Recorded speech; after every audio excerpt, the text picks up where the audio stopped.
दोस्तों आइए आज हम लोग जानेंगे कलयुग के विषय में। दोस्तों कलयुग क्या है, कैसा है और क्या है, ये सब हम जानेंगे।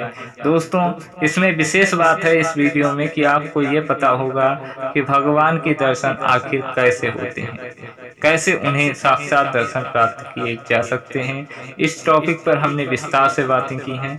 आप एंड तक देखोगे तो आपको सब कुछ समझ में आएगा। और भी हमने कुछ चीज़ों को बताया है, वो भी आपको इस वीडियो में मिलेगा। तो वीडियो एंड तक देख लेना और वीडियो को लाइक करे बिन तो कतई ना जाना। कमेंट में अपनी राय जरूर देना। अगर आपको कुछ गलत लगे तो भी बताना, वरना तो आप अच्छा एक कमेंट कर ही सकते हो ईश्वर के नाम पर। तो चलिए दोस्तों वीडियो को एंड तक देखते हैं। दोस्तों शुरुआत में हम लोग ये जानेंगे कलयुग क्या है। कलयुग है 4 युगों में से एक युग आता है कलयुग का। इस युग में अधर्म का आंकड़ा 100 में होता है और धर्म का आंकड़ा 0 पर आ जाता है। दोस्तों अधर्म का आंकड़ा 100 में है और धर्म का आंकड़ा 0 तक पहुंच जाता है।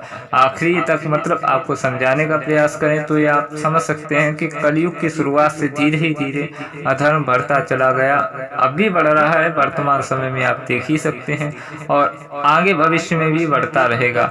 आखिरी तक वो 100 में हो जाएगा और धर्म 0 पर पहुंच जाएगा। तब ईश्वर का जन्म होगा और अधर्म का नाश कर धर्म की स्थापना करेंगे, पुनः सतयुग का स्थापना करेंगे। इसी प्रकार कलयुग का अंत होगा, जो कि भगवान कल्कि का अवतार 4000 साल बाद होगा जन्म। यह बात आपको वेदों में मिल जाती है। आइए दोस्तों अब हम लोग ये भी जान लेते हैं कि भगवान का आखिर भगवान को प्राप्त करने के तरीके क्या हैं और कलयुग में बुराइयां क्या हैं और अच्छाइयां क्या हैं। तो सबसे पहले हम आपको यही बताएंगे कि बुराई क्या है और अच्छाई क्या है। दोस्तों कलयुग में एक ही अच्छाई है। कलयुग में मात्र एक अच्छाई है कि भक्तों जो भक्त हैं भगवान के, वो ईश्वर को आसानी से प्राप्त कर पाएंगे। व्रत पूजा विधि और तपस्या से मतलब भगवान की आप थोड़ी सी पूजा भी करोगे तो भी ईश्वर आपसे प्रसन्न हो जाएंगे।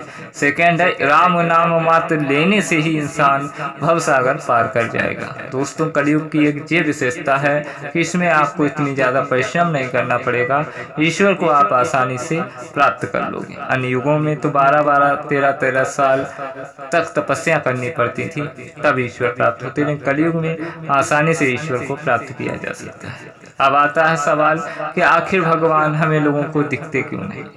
तो ये प्रश्न का उत्तर के साथ ही हम आपको ये भी समझाने का प्रयास कर लें कि कलयुग में बुराइयां क्या हैं। कलयुग में पहली तो बुराई ये है कि आज का इंसान दो मोही है, अर्थात करता कुछ और है, दिखता कुछ और है। हर इंसान ईश्वर को मानता है तो स्वार्थमय मानता है, कुछ पाने हेतु ही ईश्वर के दरबार जाता है।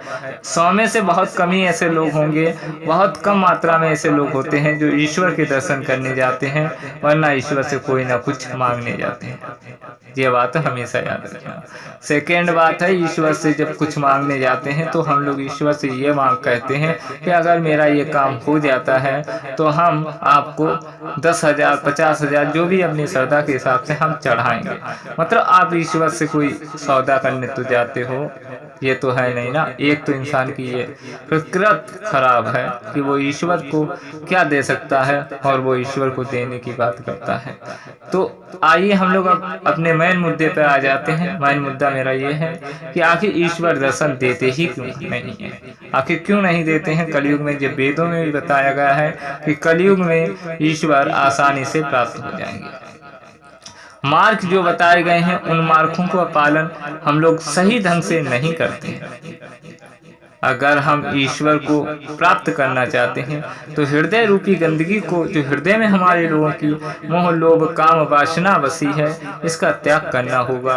मन में अच्छाई का स्थापना करना होगा, ईश्वर को बसाना होगा, तब ईश्वर हमें साक्षात दर्शन देंगे। ईश्वर आज भी हमें दर्शन देते हैं परंतु हम ईश्वर को देख नहीं पाते हैं, इसलिए क्योंकि हम अपने काम वासना मोह लोभ और लालच की इस माया रूपी पर्दा को हम हमने अपनी आंखों में डाल रखा है। ईश्वर सामने होते हैं और हम ईश्वर को पहचान ही नहीं पाते हैं। हमारा अभिमान हमें ईश्वर को देखने ही नहीं देता है, क्योंकि हर किसी को अभिमान का ये ऐसी बीमारी लग चुकी है कि हर इंसान अपने से ज़्यादा किसी को समझता पसंद ही नहीं करता है। तो अगर आप ईश्वर को प्राप्त करना चाहते हैं तो अपने मन की ये गंदगी को साफ करो, निरंतर ईश्वर का ध्यान करो, सच्चे हृदय से ध्यान करो, ईश्वर अवश्य भगवान जरूर मिलेंगे। दोस्तों एक बात याद रखो, निरंतर मेहनत करने वालों की कभी हार नहीं होती है। वीडियो अच्छा लगा लाइक शेयर करो। जय भगवान।